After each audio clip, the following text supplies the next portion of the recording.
Yeah, I think the reason why American investors should, keep a portion of their money outside of the U.S. and outside of the U.S. dollar is, first of all, it's diversification. I think diversification makes sense in pretty much every market environment. I mean, this is I think very logical.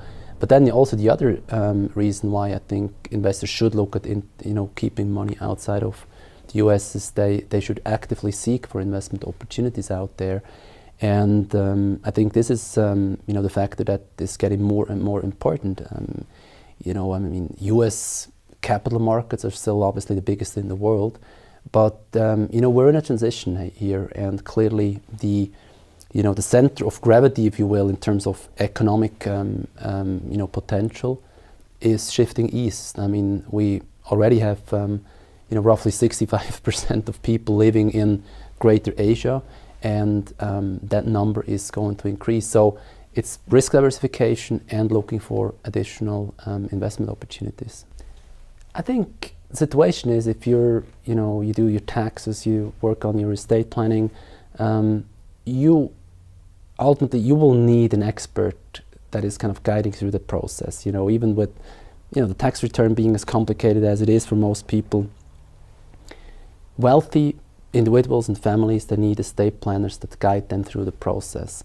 So kind of almost naturally, that is where new clients, new leads are coming from us. So the professionals that then introduce another professional such as BFI Infinity to help their clients with international investments.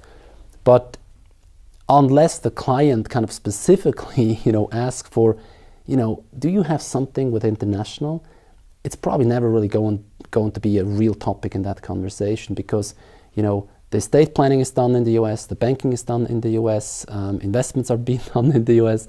So clients don't realize that they're suddenly ending up with this kind of, they're really putting all the eggs in one basket, if you will. I mean, they invest in the US, they work in the US, they bank in the US, and I think most importantly, all of that and the valuation of it is tied to the US dollar. So they're basically taking a huge bet on the US dollar.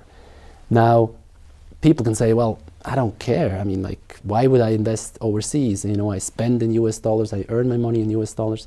But here it really is, in the long run, it's going to make a huge difference. I mean, when I was born in 1973, and around 78, 79, my grandfather at that time showed me a $1 coin, a silver eagle, and I can still see him here in front of my eyes, and he's telling me, look, son, this is the most precious currency in the world. $1 is equivalent to 4.5 Swiss francs that back in that time, and now 40 years later, that $1 is equivalent to 1 Swiss franc. So we're basically trading at parity. So over a period of 40 years, there's been basically a destruction of purchasing power in the US dollar of almost 80%.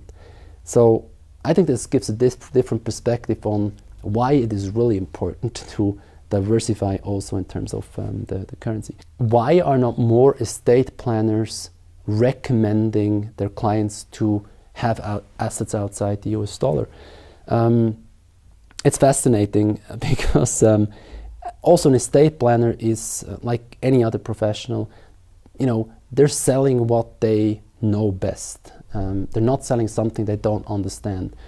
And even if they understand, it still requires them to have the kind of network to really put that solution into place. And I think this is why an estate planner in the US that really knows about the international investing, that knows about the international banking, and has the relationship, for example, like with BFI Infinity, to have that international network to put together a solution for their client, they suddenly gain an advantage, a competitive advantage, in that they can offer something that a lot of other estate planners can't. And I think this is really going to be a really important part in the future.